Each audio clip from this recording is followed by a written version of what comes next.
Hey everyone, welcome back to Heal, Survive, and Thrive. I am so excited that you're here. This week we are going to tackle narcissistic projection. So I absolutely love this topic. I love talking about narcissism, not because we're looking to actually diagnose someone with NPD. I don't have the capability of doing that. You don't have the capability of doing that. To be frank, it's kind of irrelevant. It's more about learning about different types of personalities and learning about, let's just put all of it into one pile, whether it's someone with narcissistic personality disorder, whether it's someone who might be a sociopath or a psychopath.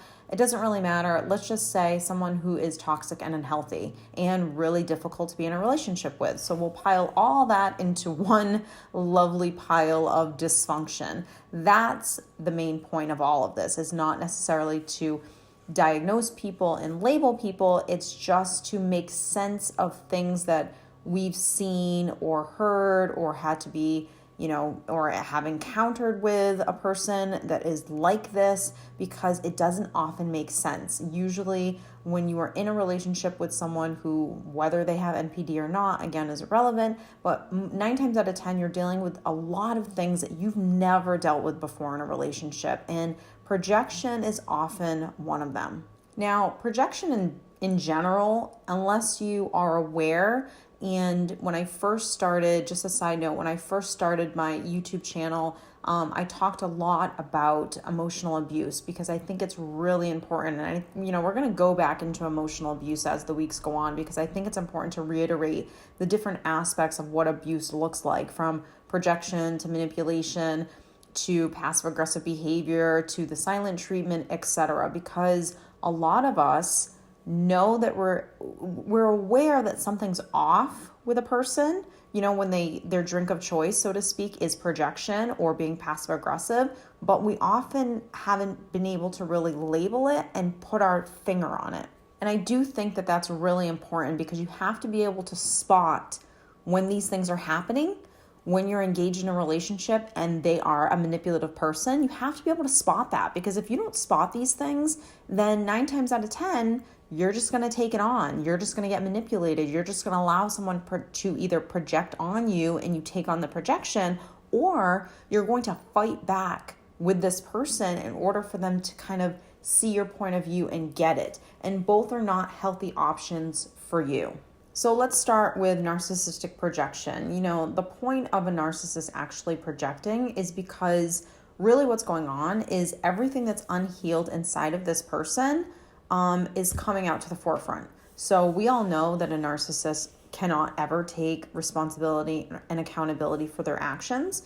We know that every narcissist could really have a drink of choice in terms of being either very manipulative or, really at the end of the day, that's what it is. It's a person that wants to be a taker so they can get what they want, so they can control you, so they can feel better about themselves. Really, it's almost like a really spoiled child who doesn't know how to behave and just wants what they want right now, and they're willing to do whatever it is to get it.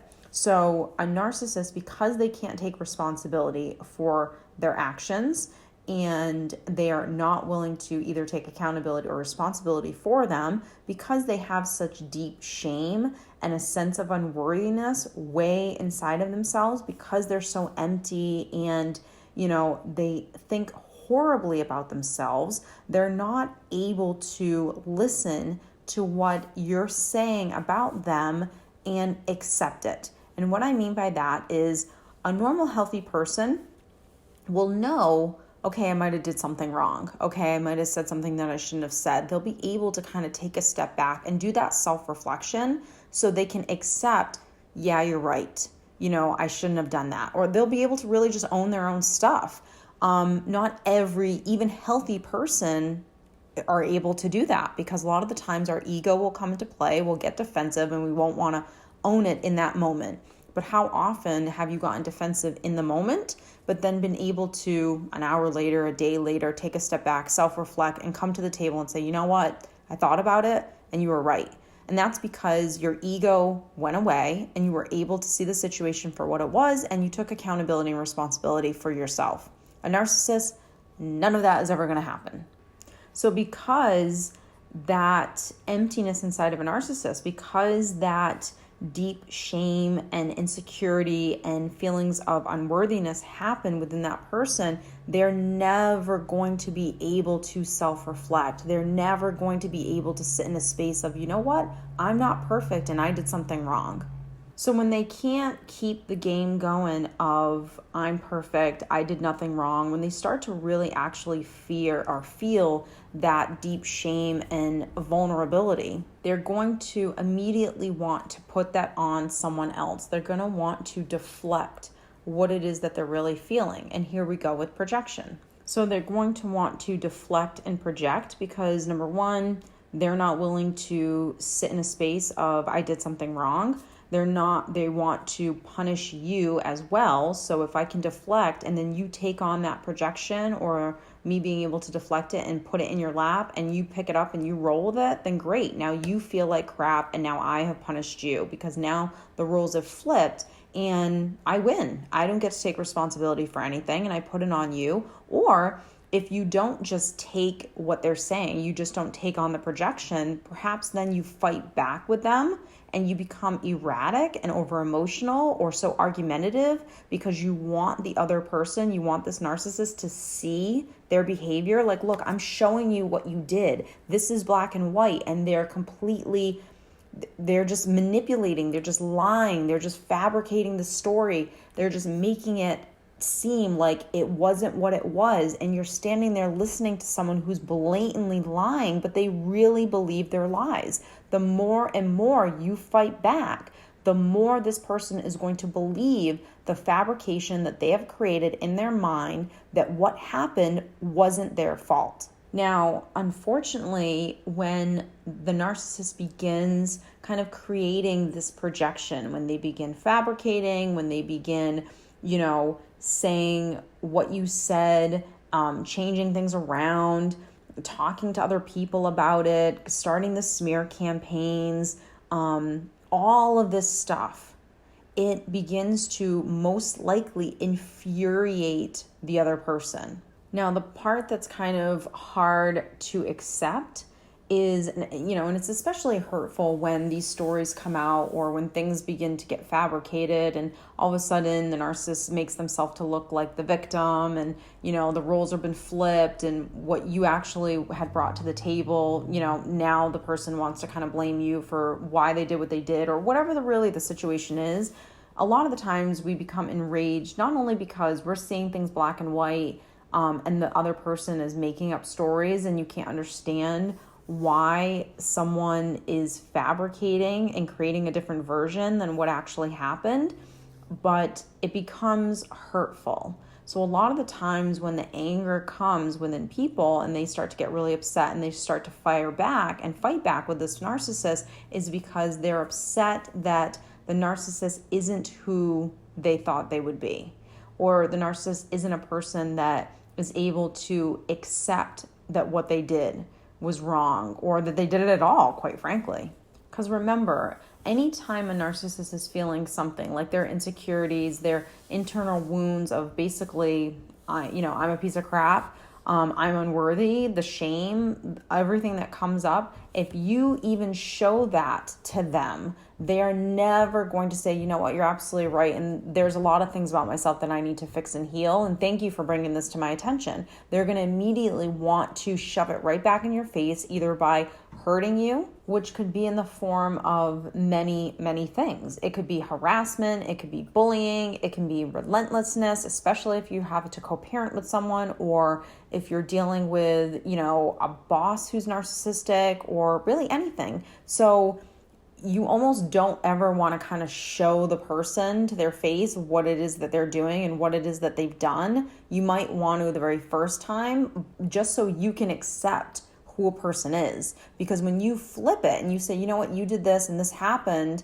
and you hand it to the person and you expect them to take responsibility and they don't, and not only do they throw it back in your face, but they then make your life a living hell, you get to actually see who a person is. You get to see their character and really how they're going to handle situations in the future. Really, you're seeing who this person is. That's why I always say, no matter what you're thinking and how you feel in a relationship, you have to be able to communicate that with other people, to not get defensive, to not get angry when the person doesn't want to just accept it and take on or just take that, accountability or responsibility for what they did. And, whatever they do with it, whether they take it and they just give it right back to you, or if they give it back to you and then make up stories that make themselves look like the victim, or get really, angry and become malicious and, spiteful and vengeful on you, whatever it is, you get to see now that this person is not who you thought they were. And that, I think, is probably the hardest thing that most people go through, is the accepting of what you thought you had in this relationship or how you thought this person was going to be. They're not that person. They're never going to be that person. They're not capable of being that person.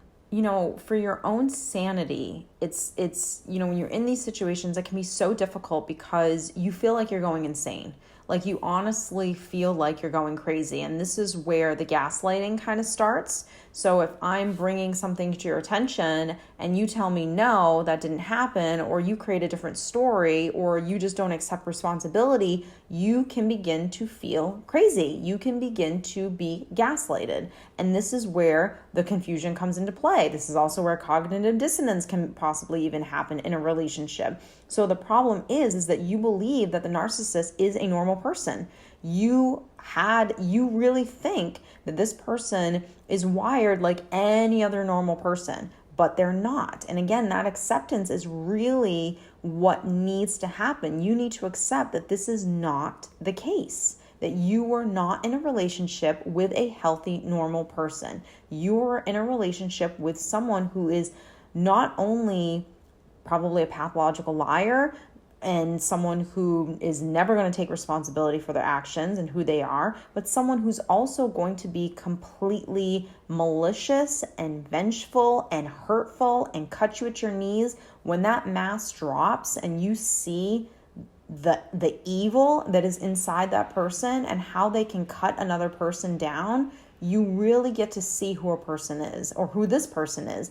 And really, it's hard for people, especially if you're in a relationship with someone like this and you're married to them and they are supposed to love you. It is something that is so hard to go through 100%, but you have to kind of look at what you're getting at face value and see whether or not this is someone that you want to be in a relationship with, someone that's actually healthy for you to be around. It's really hard and hurtful at times for people to, and I know people struggle with this for a while. I mean, I've coached people that were in relationships for 25, 30 years with someone who's narcissistic, and they ended, and it's heartbreaking to think that the relationship was not healthy, that it was never going to be healthy, that it probably was never going to work out. And I always say to people, especially when they have an ex-partner and the partner, an ex-narcissistic partner, and the partner then moves on, they then struggle with that new relationship, especially if you've gone through a discard phase and you've been discarded and now they just jump into a new relationship. It can be extremely hurtful and something that you have to remember. And I'm not saying this to make you feel better. It just is the reality, is that they're not capable of having a healthy relationship with anyone. So it doesn't matter if you were discarded and your narcissist then goes on to be in a relationship with someone else, and maybe they're in a relationship with that person for 40 years. The length of time that a person is with someone does not determine the success and the healthiness of that relationship.